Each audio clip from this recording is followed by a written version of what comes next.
Well, I'd like to welcome everybody to our presentation on the 3 statewide ballot proposals. My name is Katie Chipman-Bergsma. I'm representing the League of Women Voters Michigan Education Fund Board. This is a brief overview about the 3 statewide proposals on the November 8th ballot. And because there is a heightened interest in election security these days, we will also briefly cover Michigan election laws. This presentation is brought to you by the League of Women Voters Michigan Education Fund that works to register and provide voters with election information through our election resource, vote411.org, printed voter guides, candidate forums, and debates. The League never supports or opposes candidates or political parties. This is an educational presentation. We are presenting both sides of the issue as best as possible. In addition to the 3 ballot proposals, there are several statewide offices on the ballot. These are the House of Representatives, Governor, Lieutenant Governor, Secretary of State, Attorney General, State Senator, and State Representative.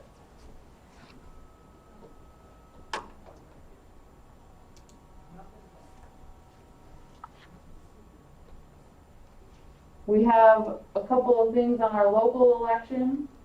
We have a paper insert in the newspaper flyer that's on the back table. You can always go to 411.org to get any information about your local ballots too.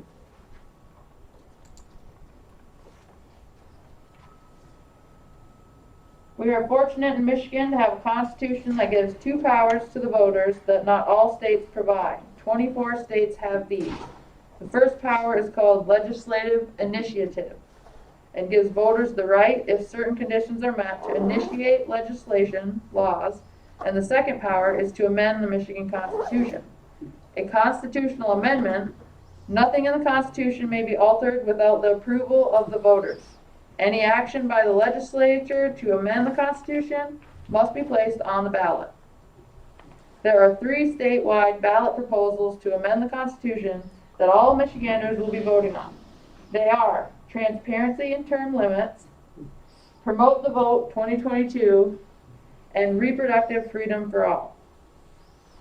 Please note, if any of these pass, they go into effect 45 days after it was approved by the voters.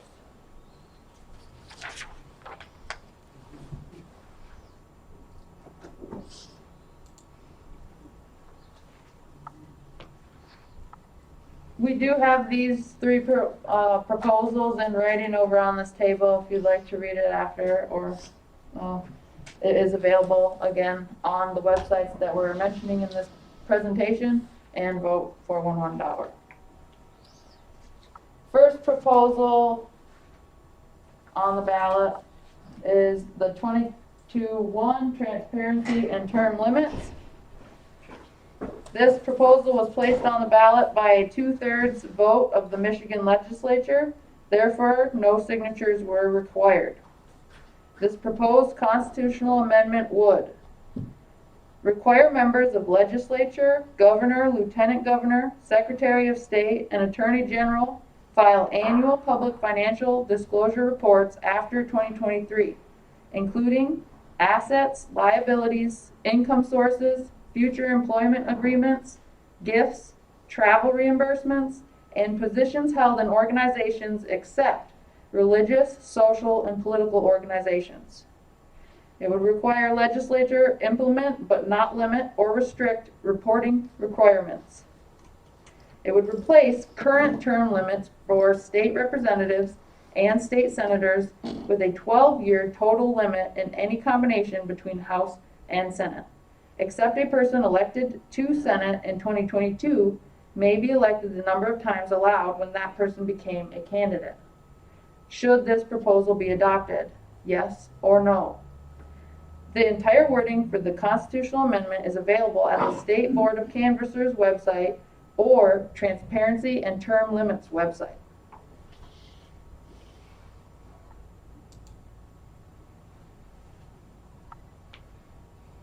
Currently, Michigan's legislature has failed to pass any legislation regarding financial transparency for elected officials. Michigan's current legislative term limits permit 3 terms in the House of Representatives, 6 years, and 2 terms in the Senate, 8 years, for a total of 14 years. Michigan has had term limits over the last 30 years, adopted in 1992 by voters. In the 1900s, numerous states adopted term limits for state offices.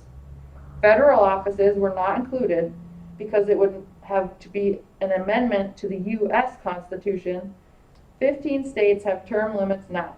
Michigan is one of 5 states with lifetime term limits. The other 10 have limits on consecutive serving. There is a website, ballotpedia.org, state legislatures with term limits, that has more information on that.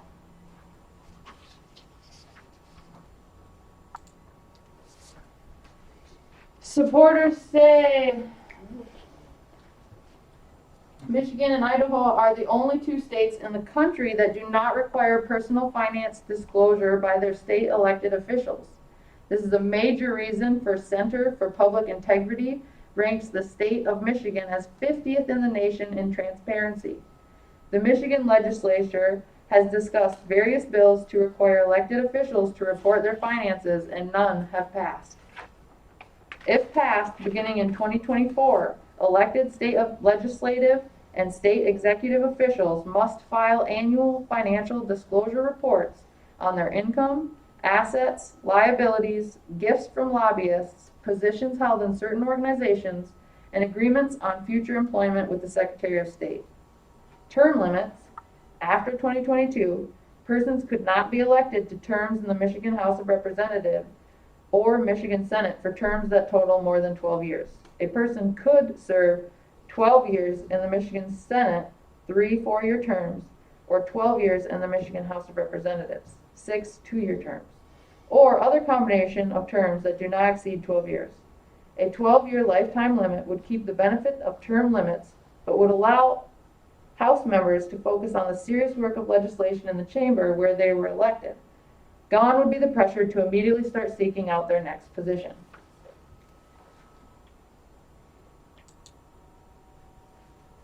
Some supporters include the American Federation of Teachers Michigan, Femmes for Dems, League of Women Voters of Michigan, Michigan Chamber of Commerce, Michigan Education Association, Michigan Farm Bureau, Michigan Manufacturers Association, Michigan's Realtors, Michigan Regional Council of Carpenters and Millwrights, and the Sierra Club.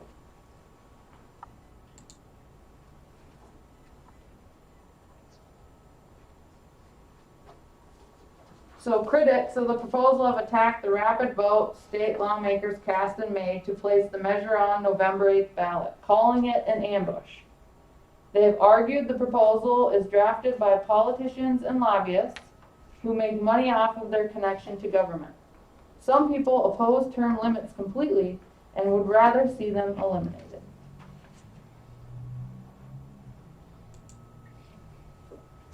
Opponents include Term Limits Defense Fund and U.S. Term Limits. And there's a website for termlimitsdefensefund.com. Encourage anybody to go to any of these websites if you would like further details on their stance or opinions. The next proposal is Proposal 22-2, Promote the Vote 2022. A proposal to amend the state constitution to add provisions regarding elections. This proposed constitutional amendment would recognize fundamental right to vote without harassing conduct, require military or overseas ballots be counted if postmarked by election day, provide voter right to verify identity with photo ID or signed statement, provide voter right to single application to vote absentee in all elections, require state-funded absentee ballot drop boxes and postage for absentee applications and ballots, provide that only election officials may conduct post-election audits, Require 9 days of early in-person voting. Allow donations to fund elections, which must be disclosed. Require canvass boards certify election results based only on the official records of votes. Should this proposal be adopted? Yes or no? The entire wording for the constitutional amendment is available at the State Board of Canvassers website or Promote the Vote 2022's website.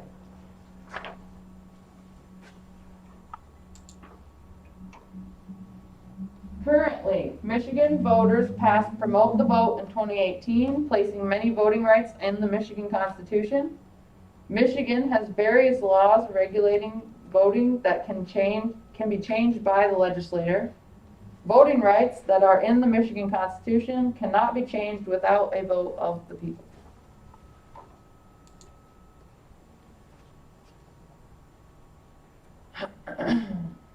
Passing Promote the Vote 2022 will help ensure every voice is heard and every vote is counted in every election, no matter what political party or candidate you support, where you live, and what you look like. Voting is critical to the integrity of our democracy, which is why our fundamental voting rights should be respected and protected in Michigan's Constitution. Promote the Vote 2022 would recognize the fundamental vote without harassing conduct. Promote the Vote 2022 will enhance election integrity and increase election security by modernizing how elections are administered to ensure every vote counts. By voting yes, you can ensure our elections are fair, accurate, and secure, and that election results are determined based on the votes of Michigan citizens whose identity is verified prior to their counting their vote, whether they are voting in person or by mail. Promote the Vote 2022 provides voters the right to verify their identity with a photo ID or a signed statement, same as today. Promote the Vote 2022 will make voting more convenient and accessible for Michiganders of all backgrounds. Promote the Vote 2022 would require that military or overseas ballots would be counted if postmarked by Election Day. Promote the Vote 2022 provides voters the right to a single application to vote absentee in all elections.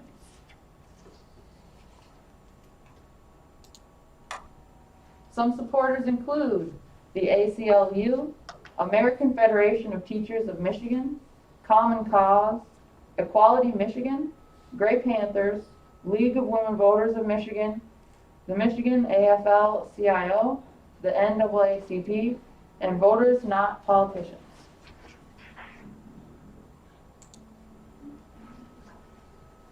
Opponents claim the measure would open the door to abuse. Opponents have been opposed to wide expansion of absentee voting because of security and cost concerns. Some of these opponents include defend your ballot, unborn equity and voting integrity, secure Michigan vote, stand up Michigan. There is another website for securemichiganvote.org if you need more information on their opinion. The next one on the ballot is 22.3, reproductive freedom for all. This proposal turned in over 735,000 signatures. They needed 425,059. A proposal to amend the state constitution to establish new individual right to reproductive freedom, including right to make all decisions about pregnancy and abortion, allow state to regulate abortion in some cases, and forbid prosecution of individuals exercising established right. This proposed constitutional amendment would establish new individual right to reproductive freedom, including the right to make and carry out all decisions about pregnancy, such as prenatal care, childbirth, postpartum care, contraception, sterilization, abortion, miscarriage management, and infertility. It would allow state to regulate abortion after fetal viability, but not prohibit if medically needed to protect a patient's life or physical or mental health. Forbid state discrimination in enforcement of this right. prohibit prosecution of an individual or a person helping a pregnant individual for exercising rights established by this amendment, invalidate state laws conflicting with this amendment.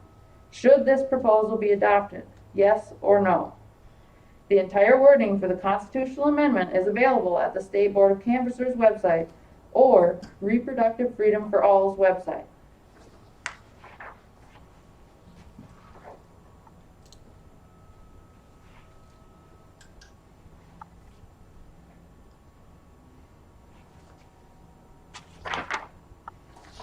On June 24th, 2022, the U.S. Supreme Court overturned the landmark Roe v. Wade decision in a 6-3 vote. Almost half a century ago, the Roe v. Wade ruling was the basis for establishing a constitutional right to abortion. Dobbs v. Jackson's Women's Health Organization, the ruling means states must decide what the law will be regulating abortion. In Michigan, we have a 1931 law that bans abortions, but the courts have issued an injunction on that law. So abortions with certain restrictions are still allowed. In 2020, 18% of all pregnancies in Michigan resulted in an abortion, and 15% in a miscarriage. Those under 18 accounted for 2% of all abortions in Michigan, 724.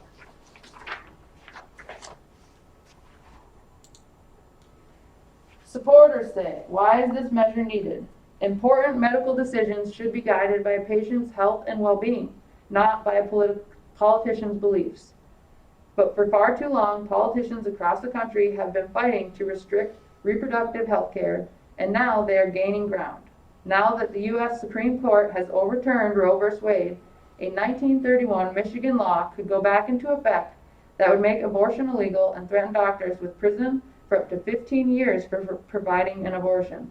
In addition to ensuring access to a broad range of reproductive health care, this amendment would make sure no one goes to prison for providing safe medical care. When people are able to make decisions about their own reproductive health care, including whether and when to have children, they have more control over their health and their economic security. Specifically, this measure will ensure that all Michiganders have the right to safe and respectful care during birthing. Everyone has the right to use temporary or permanent birth control, and everyone has the right to continue or end a pregnancy pre-viability, and no one can be punished for having a miscarriage, stillbirth, or abortion. Some supporters include American Civil Liberties Union of Michigan, American Association of University Women, American College of Obstetricians and Gynecologists, Center for Reproductive Rights, League of Women Voters of Michigan, Michigan Nurses Association, Michigan Voices, National Council of Jewish Women, and the Planned Parenthood Advocates of Michigan.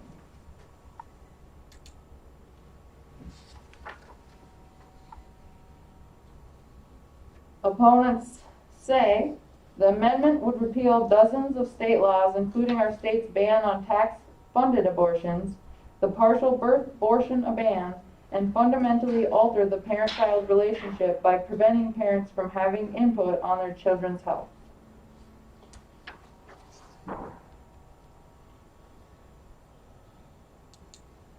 Some opponents include Citizens to Support Michigan Women and Children, Alliance for Life West Michigan, American Association of Pro-Life Obstetricians and Gynecologists, Citizens for Traditional Values, Michigan Catholic Conference, Michigan Family Forum, Michigan Knights of Columbus, and Right to Life of Michigan.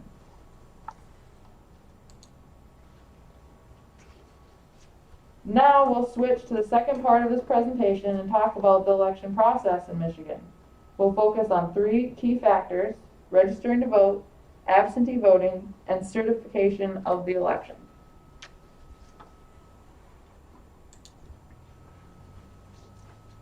Through the 15th day before the election day, which would be through October 24th, there are many options. You can vote by mail, you can vote in person, Secretary of State, City, Township, or County Clerk's Office. voter registration agencies, voter registration drives, or online. You can register to vote. From the 14th day before through Election Day, which is November 8th at 8 p.m., you have one option. You can register to vote in person at the City Township Clerk's office, satellite office with proof of residency.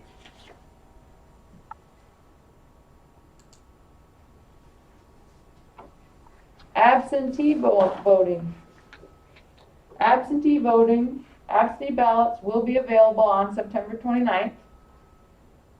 In person, visit the city or township clerk's office, submit completed application in person, absentee ballot provided in person, then vote the absentee ballot in person, submit your absentee ballot in person, or take the absentee ballot home, vote it at home, and then drop it off and mail it back.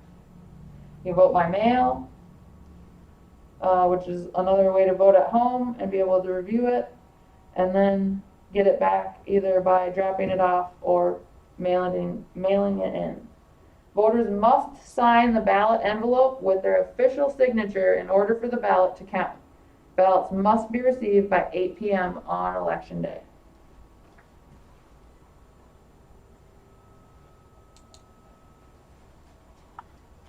The advantages of absentee voting are no lines, busy people can vote when it's convenient, no rides needed, there's time to study the choices, and for the August primary 2022, State Elections Director Jonathan Brader said around 2.1 million voters participated in the election, and slightly over half voted absentee.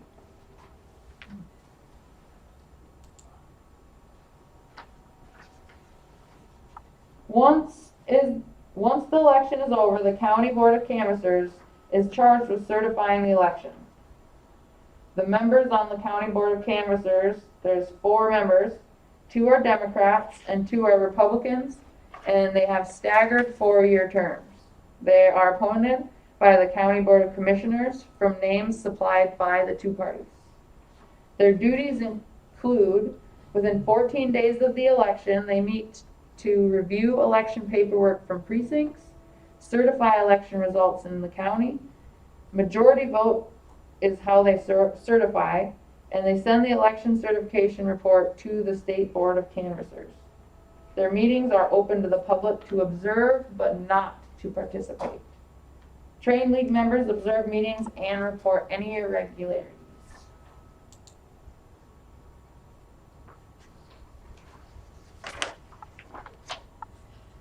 The State Board of Canvassers, they have the same member setup, 4 members, 2 are Democrat and 2 are Republicans with staggered 4-year terms. They are appointed by the governor from names provided by both parties.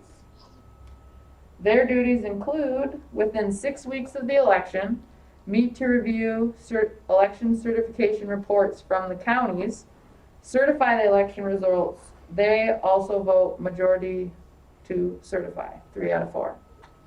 Their meetings are also open to the public to observe, but not to participate in. Trained league members observe meetings and report any irregularities. To sum up, we covered 3 statewide proposals that will be on the ballot on November 8th. We also talked about how to register to vote in Michigan, how absentee voting works in Michigan, and how elections get certified at the county and state levels. Here are a few of the sites we referred to during this presentation. Michigan.gov/vote for the Michigan Secretary of State, michiganvoting.org, and vote411.org.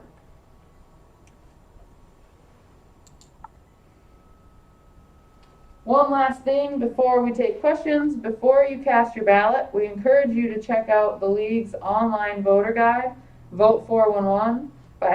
By entering in your zip code, you'll be able to learn about the candidates and issues in your district.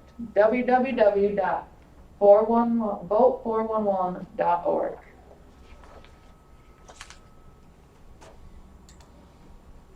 Anyone have any questions?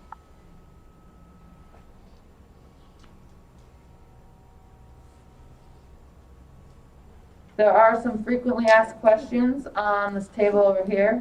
If anybody doesn't want to think of them, but wants to read over some that other people may have thought of. And then again, the proposals are there. Take as much literature from that back table as you would like. And always remember to vote. If you're voting absentee and you're not dropping it off, get it in the mail so that it gets there in time. I think that they said don't wait until the last official day that you can mail it in because it's really close and don't risk it. Make sure you get counted. I put mine into the drop box at Kinross Township. Excellent. So that's convenient too. Yeah. On a Saturday when they're not open, it worked out great. Mm-hmm. And then Monday, went online and I saw where they showed it received. Even better. Yeah. So you can always check online. There's The a city of website. Sault Ste. Marie has one too, right in the back. If you drive, you don't even have to get out of your car. You just drive to the back of City Hall and you'll see the drop box there. So Excellent. how do you Thank check if it was received, Paul?